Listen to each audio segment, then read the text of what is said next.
बदतमीजी का ये आलम हो गया है कि भारत की संसद में संविधान की शपथ लेकर के भारत की पुलिस को ये चेतावनी देते हैं कि अगर योगी और मोदी चला गया तो तुम्हें बचाएगा कौन। ऐसे बहुत सारे पागल कुत्ते इस देश में घूम रहे हैं। पागल कुत्तों के सामने मंत्र पढ़ने से पागलपना नहीं जाता जब तक गोली न मारी जाए। जो ये बार बार कहता है कि ये हिंदुस्तान किसी के बाप का नहीं है, उसको अपने बाप का पता नहीं है। इस देश में ये बिन बाप की औलादें घूम रही हैं और इस देश के बाप की चिंता कर रही हैं। अगर इस राष्ट्र का कोई बाप है तो वेद व्यास है। अब ये अपने बाप को ढूंढने लगे हैं क्योंकि बाप आ गया है।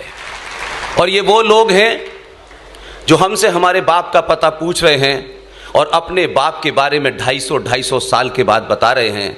जैसे कश्मीर में एक फारूक अब्दुल्ला नाम का मक्कार जिहादी, उसको 200 साल बाद पता चला कि 1722 में उसके पूर्वज कौल ब्राह्मण थे। अब ये अपने बाप को ढूंढने लगे हैं क्योंकि बाप आ गया है। उससे पहले बाप को नहीं ढूंढते थे, ये किसी के भी बाप के बारे में पूछते थे। एक और मक्कार था जिसने इस देश को एक लेमन चूस की गोली पकड़ाई और आप उस लेमन चूस को चूस रहे हैं। उस मक्कार का नाम था मोहम्मद इकबाल, जिसने भारत का तराना लिखा। इस देश के मक्कार राजनेताओं ने, लालची राजनेताओं ने, चाटुकारों ने बिना समझे ऐसे सड़क छाप लोगों को महान बना दिया है। उसको भी अपने बाप का पता चल गया था कि उसके माता पिता जो थे सप्रू ब्राह्मण थे। उसने तराना लिखा, भारत के लोगों को बता गया कि आप इसे पढ़ते रहिए, लेकिन उसने एक तराना लिखा जिसके बारे में इस देश में बड़े बड़े दानिश्वर नहीं बताते। उस तराने का नाम है मिल्ली तराना। उसमें वो अपनी वो ख्वाहिश जाहिर करता है जिसके कारण उसकी पाकिस्तान के अंदर लाहौर में कब्र बनी हुई है। हम बिना जाने बिना सोचे किसी सब्जेक्ट के बारे में जानने बगैर हम बहुत सारी चीजों के एक्सपर्ट हो जाते हैं। इसलिए मेरा मानना है कि अभी हाल में एक घटना घटी है आपके शहर में। आपके शहर में आने से पहले मैं बहुत गुस्से में था, बहुत ज्यादा गुस्से में था। और इसलिए था कि मैं पागल कुत्तों से कोई उम्मीद करता नहीं हूं। पागल कुत्ते वही करते हैं जिस तरीके से एक पागल कुत्ते ने अपनी बहन का सुहाग चौराहे पे उठकर मार दिया, इस समाज ने उसके ऊपर प्रतिक्रिया नहीं दी, किसी ने नहीं दी। और वो जो बता रहे हैं दुनिया में इंसानियत, जमहूरियत, उनसे बड़ा कोई हैवान नहीं है। इसलिए कुछ चीजों को सच सच समझिए। आज आपके सामने संकट यह है कि आप अपने शत्रु से अपनी बात का अनुमोदन कराने के चक्कर में झूठ बोलने लगे हैं। सच कहिए, चौराहे पे कहिए, गली में कहिए, दुनिया की कोई ताकत आपका कुछ बिगाड़ नहीं सकती। हमको भी 350 फतवे रोज मिलते हैं, रोज हमको मार देते हैं सुबह 10-5 लोग फोन करके। कई तो प्रेस कॉन्फ्रेंस करके हमारे खिलाफ फतवा जारी करते हैं।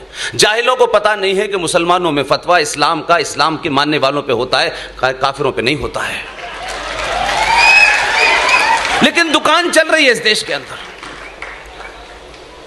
हम जिस तालीमी इदारे में पढ़े थे, बचपन में मौलाना साहब ने हमको मार मार के कुरान शरीफ की आयतें रटाई। आज जब मैं उस दौर को देखता हूं और आज जो कुछ इस देश में हो रहा है तो मुझे बड़ा ताज्जुब लगता है।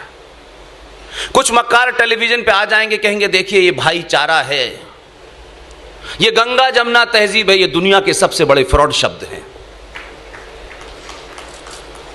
मौलवी साहब की वो बात मुझे अभी भी याद है कि वो क्या करते थे कि फरमाया गया है कि जहां आप नमाज पढ़ रहे हैं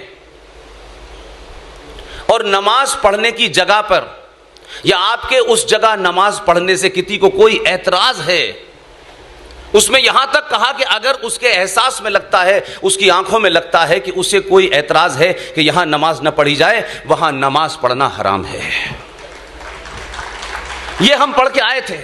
लेकिन आज हम ये देख रहे हैं जो अपने बाप को ढूंढ रहे हैं, जिनके बाप यहां आए थे, लुटेरे, चाहे उन्होंने अयोध्या को तोड़ा हो, बाबा विश्वनाथ को तोड़ा हो और इस देश में 40,000 मंदिरों को तोड़ा हो। इस्लाम एक तरफ और फ्रॉड और मक्कारी पूरे चरम पर है कि कुछ लोग उस मस्जिद में नमाज पढ़ने के लिए, इस देश में दंगा करने के लिए सड़कों पे उतरे हुए हैं, जिस मस्जिद के नीचे बाबा विश्वनाथ की मूर्तियां रखी हुई हैं। यह है इस देश में मक्कारी। ऐसी बातें मत करो, हम तुम्हें मारते रहें और हम तुमसे भाईचारा कहते रहें और हम ये ना बताएं कि इसमें भाई कौन है और चारा कौन है। बड़े समय के बाद, 700 साल के बाद पता चला है कि भाई कौन है और चारा कौन है, इसलिए लोग परेशान हैं। इसलिए साफ साफ बात हर चीज पे होनी चाहिए। ये अलग अलग किस्म का इस्लाम जो पूरे देश में चल रहा है,